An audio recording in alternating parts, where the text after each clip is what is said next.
Oh,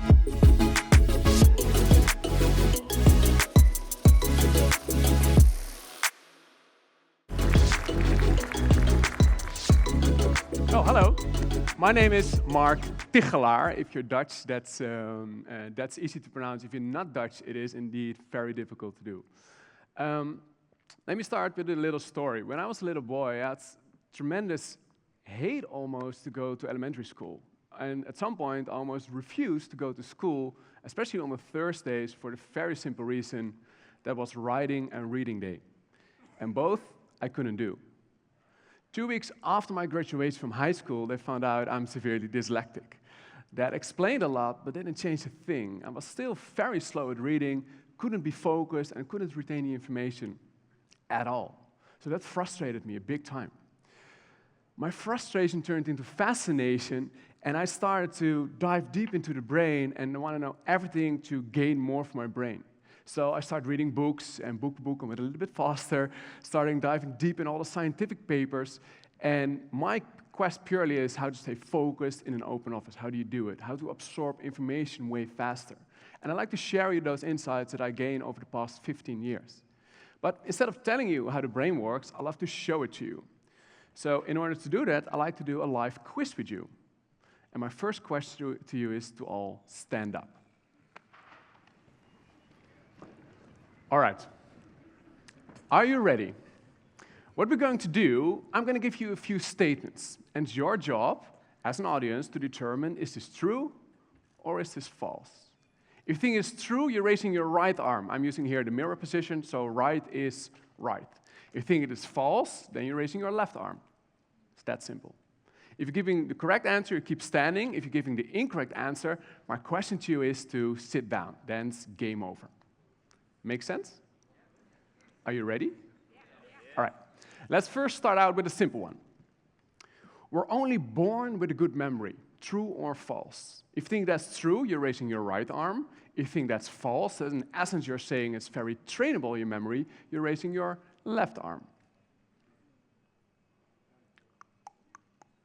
I don't have any music here, but time's up. All right, most of you raised their left arm. That's indeed correct. It is very trainable. In fact, there are world memory championships to see how far you can get in training your memory. And one of those elements, they get 52 cards, randomly shuffled. The jury knows the sequence, and then the people who attend need to memorize the sequence of those 52 cards. How long would it take you to remember those cards? In order, if all possible. The world champion, it takes him 18 seconds. 18 seconds is almost the speed when you can flip the card through your hands. If you know how to train your brain, how to understand your brain, you can maximize its capacity. And that's the reason, that's the stuff that I like to share with you.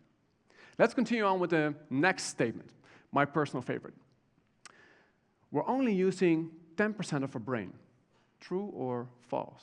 If you think that's true, you're raising your right arm. If you think it's false, you're raising your left arm. If you raise your right arm, please sit down. This is fascinating. Some of you who raise their left arm might think, oh, we're using only 1% of our brain. That's also incorrect. No. We're using 100% of our brain capacity, and this is exactly the reason why we're easily distracted. Our brain is always filled up. And you might have a similar experience during reading. During reading, maybe a paper or a book that wasn't that interesting, at some point during halfway through the page, you realize, oh, I have to call David. Oh, I have to send Tony an email. And at the end of the page, you had no clue what you just read. Ever had that experience, just out of curiosity? All right, this is common. Why? Your brain thinks faster than you're using it. This is a key component. If you want to be less distracted by your internal interference, your own thoughts in this case, speed up a bit. And this is counterintuitive. Even as a dyslexic, I found out when I'm increasing my reading speed just a tiny bit, not doubling my reading speed, but just a tiny increase in reading speed, it stimulates my brain, and therefore there's less room available for wrong thoughts or surroundings, let's say if you're working in an open office. Make sense?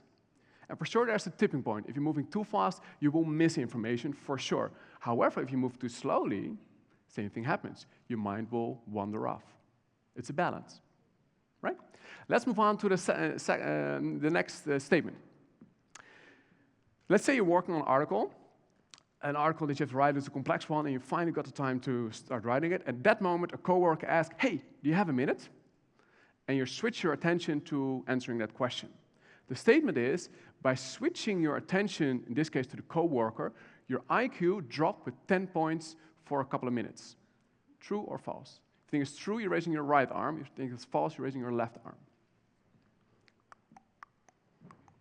If you raise your left arm, please sit down. This one is true. Mind-boggling. The moment you shift your attention, something happens in the brain that we call attention residue. Your attention lingers with the previous thing that you were doing. In this case, in your case, it was the break. Maybe you had a fun conversation during the break that still is a bit in your mind, and therefore you're not fully engaged during this presentation, which is normal. It takes a bare minimum of a minute to recover from attention residue. But now the interesting question, how often do you think a switch happens per day? Meaning, how often are you interrupted during any given workday? Take a wild guess. 100? 200? Close? The average is 240. So it depends a bit per person and type of work that you're doing, but the average is 240. That means on any given day, every 2 or 3 minutes you're interrupted with what you're doing. But that's only with external factors, a coworker, an email, a phone call. How often do you think your own mind is interrupting you? Hopefully you're a sophisticated GTDer, so that doesn't happen a lot, but still, for the average person, it's at least double, so around 500 times. The funny thing is, for the brain, there's no difference between an external interruption, a phone call, email, or coworker, or an internal distraction. This is funny. Most of the time, we look at our phone or email, coworker, or for a lack of concentration, but look at your own mind. That's way more important to manage that one. And for sure, GTD is a key component here. Let's move on. One of my best friends works really hard. He's a lawyer. He works really hard. And the moment when he got home, he's usually really tired, so he wants to recharge his brain. And what he loves to do to recharge his brain is listen to a podcast. So the statement is, listening to a podcast is a great way to recharge your brain. True or false? If you think that's true, you're raising your right arm. If you think that's false, you're raising your left arm.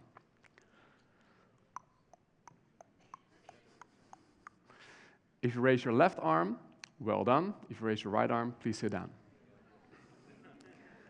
It's getting less crowded here. For some of you, you're still in the race. Yes. We had a talk yesterday. That might help. Listening to a podcast is not a great way to recharge your brain. To put simply, there are two types of attention. Focused attention that we're having currently, we're engaged in a presentation that requires some energy. At some point, we need to take a break. And there's open attention. Open attention is relaxation. And part of your brain that's activated when you have open attention is called the default mode network. And default mode network is the part of your brain that's the network of your brain that's activated, that's recharging the neurotransmitters, but moreover clearing up irrelevant information.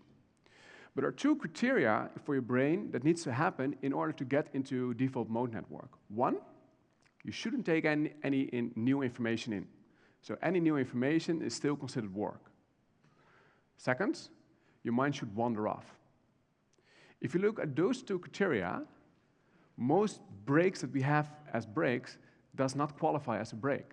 The most used criteria to determine if this is a break or yes or no is, I like doing this. I worked on an Excel sheet for a minute, and I like to do something else. So Instagram is fun, so that should be a break, but that's still taking in new information. So best break that you can take, walking. Looking out the window. That's one way to recharge your brain. The final one. The final statement I'd like to give to you, the number of information that's coming at us each day, that's equal to 174 newspapers. A traditional average newspaper. True or false? So per person, the average number of new information that's coming at us is 174 newspapers. True or false? If you think it's true, you're raising your right arm. It's false, left arm. If you raise your right arm, well done. You can still play the game. If not, please sit down. You think this number is increasing or decreasing in upcoming years? It's an obvious question, an obvious answer. How you deal with the information, that's critical. I want to finalize this presentation with one little brain game. If you're still in the race, applause. You won. You can sit down. A final little brain game, and then I'm going to close this presentation. I'm going to give you a number sequence, and it's your job to repeat those numbers out loud all together without writing along. Make sense? Very easy. 3, 8, 5, 0. Pretty doable, right?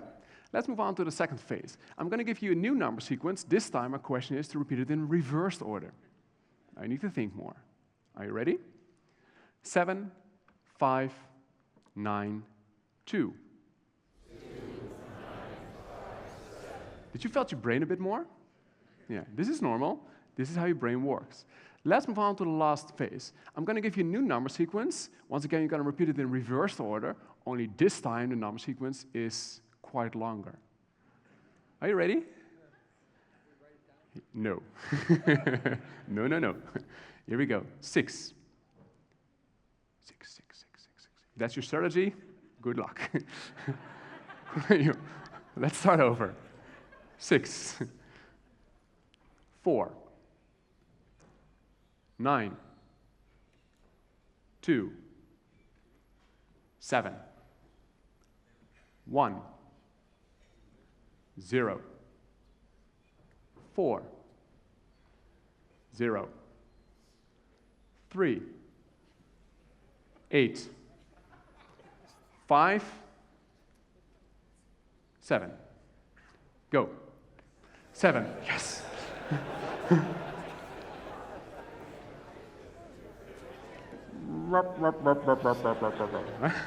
If you could, let me know. I have some additional questions to you. Could be. Unlikely, though. I couldn't either, and that's not my point. What if we did the same test and you could ride along? Would you experience any form of quote-unquote stress? Probably not. In neuroscience, we call this cognitive distribution. Translated, pen and paper. Even well translated, GTD. Thank you so much.